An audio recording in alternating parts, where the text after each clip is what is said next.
Welcome to Mini Medis. I promised my mom that I would do one video with my natural hair. So here I am. Red. The redder the better. That's my motto.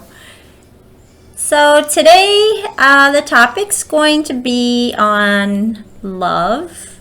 So it seems like I should be genuine for this video on this topic of love, which obviously encompasses self-love as well as true love, or if you prefer soulmates, or that perfect partner for you that is in alignment with the same shared qualities that you possess. That's where we're going to start this journey.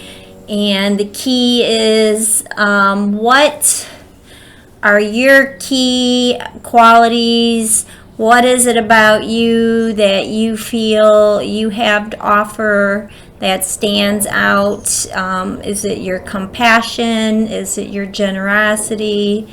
Is it your kind spirit? Your friendliness, your ability to give or to provide, your financial abilities. There's a lot of talents that you have. I encourage you to explore what those are. Take out a piece of paper and write those down. And then if you already have a partner, what are their key positive qualities? You can list those. Stick to 10 or under. And we know those qualities can be a lot of them. So we just want to kind of keep it down to 10 or under so we can just have some focus. For those of you who are just imagining the energy of the person that you would like to attract, and they should share your values. And the studies show that when you share two of your hobbies or things that interest you, it is enticing for a long-term relationship. There's a lot of other things that go in there. The studies that they talk to individuals who've been married or together for a very long time, they do share certain traits, and they do communicate a couple times a day on the phone while they're at work, things along those nature. They take generally they have 2 date nights a month, and they take a vacation at least once a year together. And they also have a set time during the day where there's no cell phones allowed, basically, or no anything except the quality time to discuss or just be together. So they determine that and time frame, whatever works best for each individual couple. So if you haven't already incorporated that, or you haven't began your journey yet with a partner, just keep those things in mind for when you want to structure that. And always keep the communication lines open. Because we are brainwashed. I hate to say it like that, but we are. We live in a society that says the men do this and the women do this. So sometimes when you enter into a marriage, there can be some things that need to be sorted out. So generally that first year can be difficult because of those expectations that are unspoken, so to speak. So it all needs to be talked about. If the man enters, an example of if the man enters wedded bliss thinking his wife's duty or job is going to be to cook, or maybe their mother did that, and then their wife is like, yeah, no, I'm not really gonna cook that much. And then the guy's like surprised, like, oh my God, I thought that's what wives we're supposed to do. And that's an innocent misconception, actually, so it needs to be talked about maybe before you're married, just saying, or it just seems to be an automatic thing when people get married. All of a sudden, these things kick in, and the women do it too. Women have these unspoken expectations on their partner, I'll just say, on their partner. So it's important to always communicate and figure out a win-win situation for everybody. With that, we're going to go ahead and get right into the mini MEDI, and this meditation is a visualization for love, and I'm not real sure when I go into it what I'm going to say, so I would like to kind of keep it as a general, and the energy of love, and that energy you extend to yourself and outward, and to know who you are and attract the love of your life. So whatever comes through, but this is just on love, the energy of love, and it might encompass romantic love. We'll see how it goes.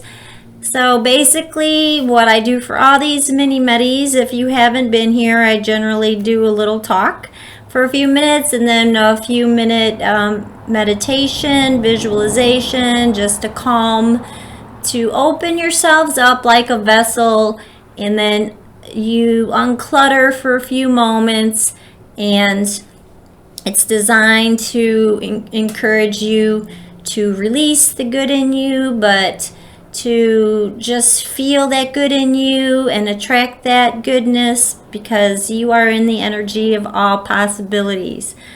That's why I always start with hands open as a symbolic gesture to the universe that you are open to receive and open to give. And then we take 3 cleansing deep breaths, and inhale through the nose, and then exhale with a whoosh through the mouth.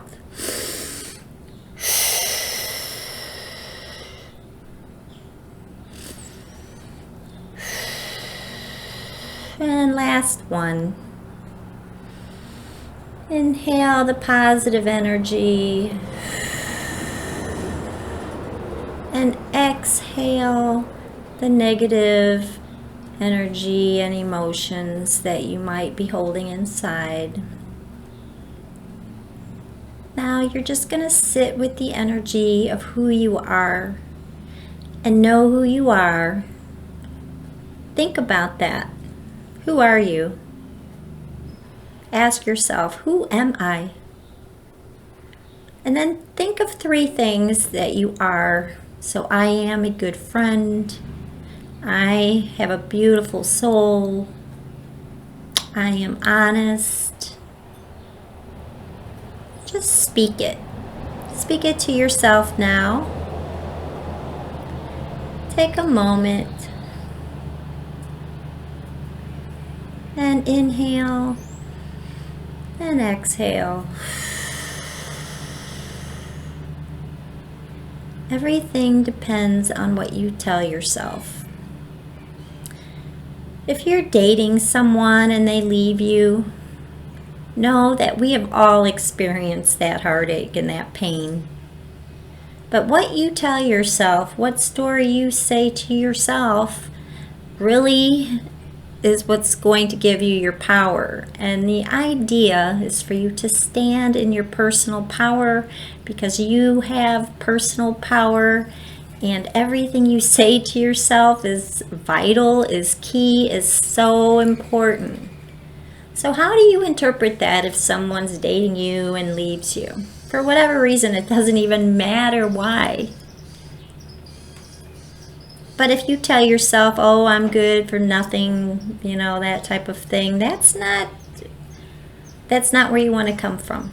So you want to tell yourself, well, okay, his loss, maybe he likes hamburger and your filet mignon, how you define that in your own being is so important to your confidence. So you want to remain in your confidence. Obviously, if there is something that you actually did, you want to have someone leave you. If you're actually guilty of something, then you want to shift that or change that.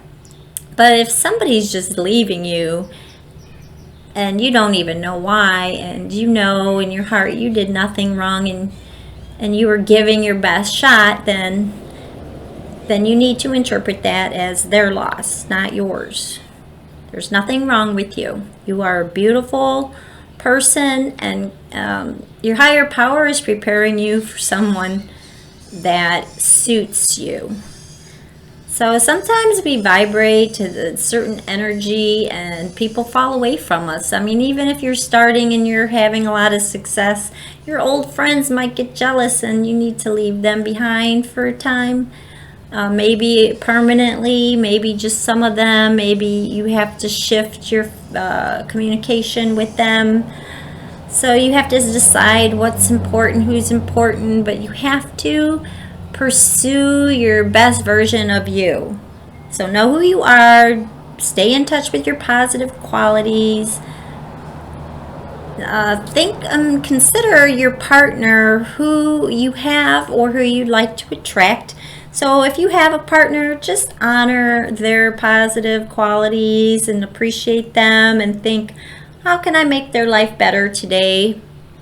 And what extra little something can I do to really appreciate and show them how much I care about them?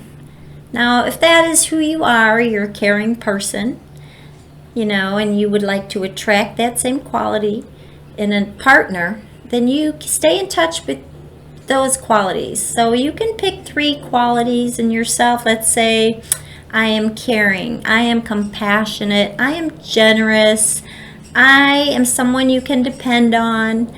So you want to attract those same qualities. I attract someone who I can depend on, someone who's generous, someone who's kind, someone who's caring, someone who's compassionate, someone who's understanding.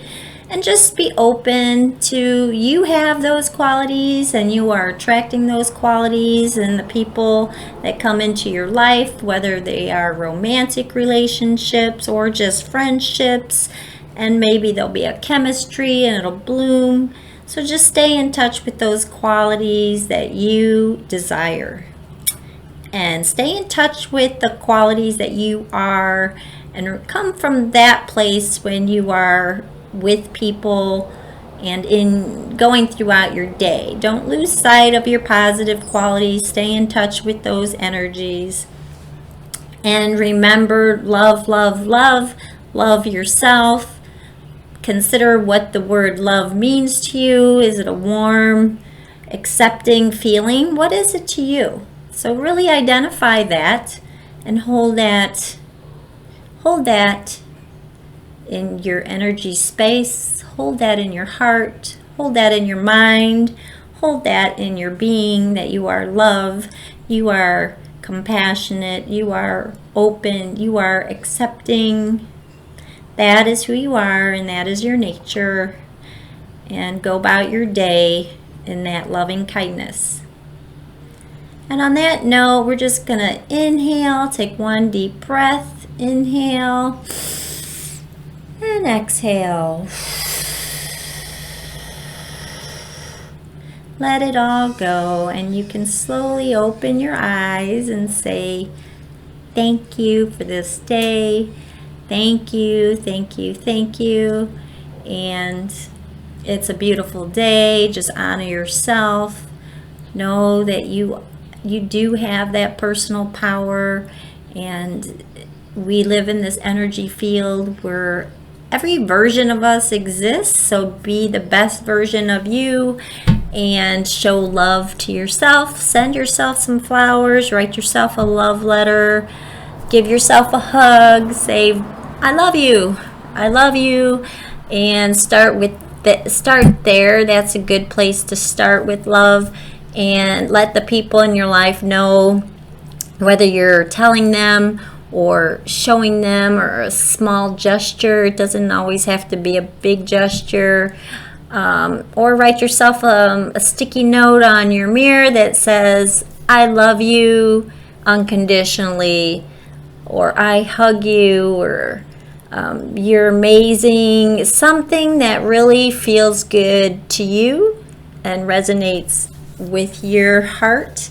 And I will see you next time. Please subscribe, hit the button below, and any comments, I'm open to those, and any suggestions for any topics. I know my friends have a few that they want me to cover, or cover them again. I was going to say recover. Go over some other topics on healing, and then I'll bring you my update as well. I do have an update for my cleanse that I'm going to start over, so I'll get more into that when I tell you the update. And on that, I will see you next time. Enjoy your day, enjoy your summer. It's a beautiful weather day, so I'm going to get out there myself.